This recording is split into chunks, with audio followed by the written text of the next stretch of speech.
سلام البنات، الزلفى لاكوت اليوم مع وصفات دار يوم البنات. راح نوجدوا ان بلا سكري سالي، يعني الرز بنين بزاف بزاف. راح نديروا له السكر والملح، يعني سكري سالي. ان شاء الله تعجبكم الوصفه. هذه الوصفه يعني يقدموها في المطاعم، مطاعم يعني مشهوره. فوالا، ما تطلبش بزاف، ما كشاحم لا والو. ان شاء الله تعجبكم هذه الوصفة. نبدأ على بركة الله. نوجدوا مقلة يعني المهم تكون بروفوند، يعني غامقة شوية. نديرو مغرفة تاع السكر، إلا كاين يعني، ولا درتي رطل تاع الرز ديري 2 مغارف كبار هكذاك تاع السكر، ونزيدولو الزبدة. كي يولي هذا السكر كي شغل الكراميل، فوالا كما راكم تشوفوا يولي هكذا كراميل. نزيدو عليه الزبده، مغرفه كبيره تاع الزبده. فوالا ندوبو كلش. فوالا نخلو شويه هذيك الزبده يعني تاخد وقتها باش طيب شويه، تعطي الريحه تاعها، ويندمج هذاك السكر مع الزبده شويه كما راكم تشوفوا. نزيدو عليه نص بصله مكرفجه كما راكم تشوفوا. فوالا نخلوه شويه يتقلى هذاك البصل، يذبل شويه. نزيدو عليه الملح ولي زيبيس اللي كاين، شويه تاع فلفل كحل وكركم. فوالا واش درت انايا تكرمل كيف راكم تشوفوا طابلي. نزيدو عليه مغرفه تاع يعني شويه تاع فلفل حلو، فلفل طرشي مقطع هكداك اون بتي دي.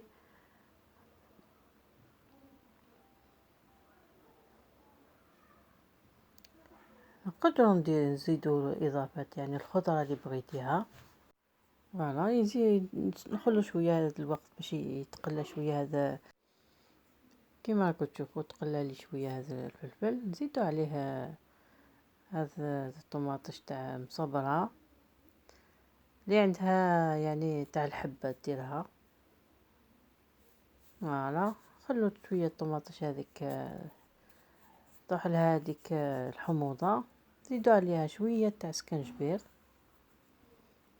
فوالا خلو يتقلى كلش شويه كركم، فلفل كحل. فوالا خلطوا كلش. زيدوا شويه تاع زيت، زيدوا قسط تاع 2 مغارف تاع الزيت، باسكو هذاك الرز لازم يتقلى. فوالا نزيدوا عليه هذاك الرز يكون مغسول هكذاك نص ساعه هكذاك، تخلوه على جانب هكذاك مغسول، يولي شويه ينشف شويه. فوالا انا درت قسط تاع 2 كيسان تاع الرز اللي عندك ديريه كما راكم تشوفوا. زدت 2 مغارف هكذاك، 3 مغارف تاع الزيت، باسكو درت غير مغرفه تاع الزبده من قبل. نديرو هذوك 3 مغارف تاع الزيت، نزيدو عليه الرز هذاك. فوالا هذا لو بلا الرز هذا يجي بنين بزاف بزاف. نصحكم تجربوه، تقولوا كي تحبوا تطيبوا الرز غير هذه الوصفه، وما تكلفش كما راكم تشوفوا. نقعدوا هكذا قسط تاع 5 دقائق هكذاك وحنا نقلو فيه، ميمسي يعني يتحرق شويه نورمال.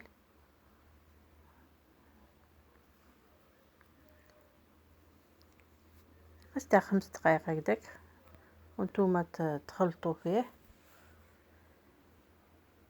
كيما راكم تشوفوا ولا لي يعني طابلي كامل، مام لا كولور تاعو ولات شابه.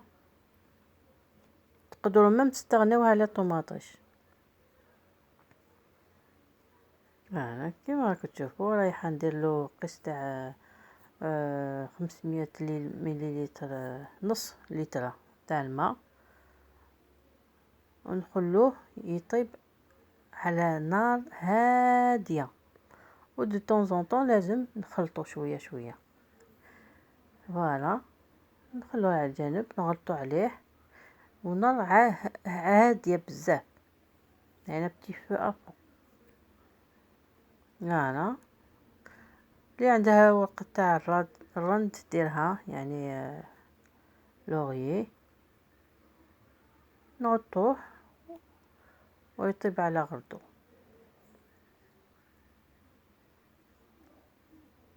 حتى تشوفوه طابت هذيك الحبة تاع الرز طابت. الا ما طابتش زيدوا لها الماء. فوالا كيما راكم تشوفوا انا طاب لي نورمالمون سي بون، بدا يشرب لي. سيوها هذه الوصفة، ما تندموش، راح تعاودوها كل يوم. عشاك فوا كي تحبوا تطيبوا الرز تروحوا لهذه الوصفة.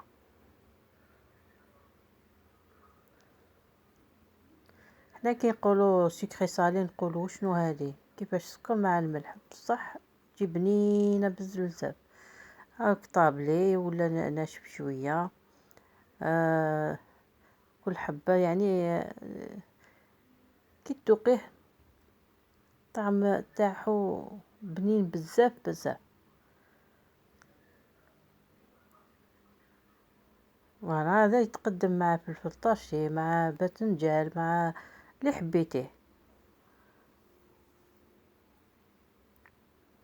فوالا شهيتكم بالجنة ان شاء الله.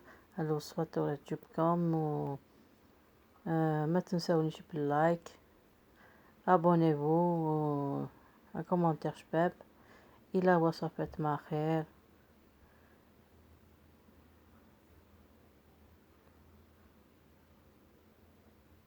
جا خفيف بزاف وبنين بزاف. هذا طبق عائلي سورتو. تقدروا ديروا دجاجة محمرة هكذا تحطوها من الفوق. هذا يطيبوه بلا لحم بلا والو. اللي عندها الجلبانة تزيدها، اللي عندها المايس تزيدو، معدنوس من الفوق. شهيتكم في الجنة. إلى وصفة مع خير، وبقوا على خير.